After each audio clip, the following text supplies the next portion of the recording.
Okay, and then just finally on the northern hemisphere, because we're going to shut up about it now.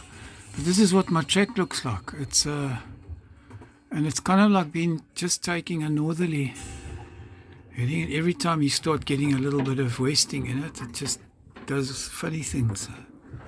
Check out that lot there. That's no wind, no wind, and changing winds with the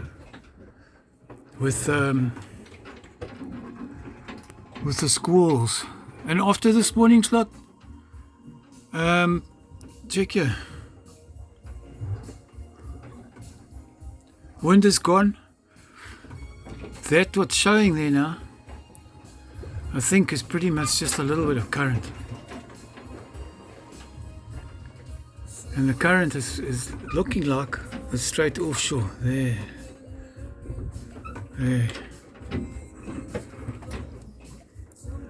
So, let's shut up about the northern hemisphere and read a book.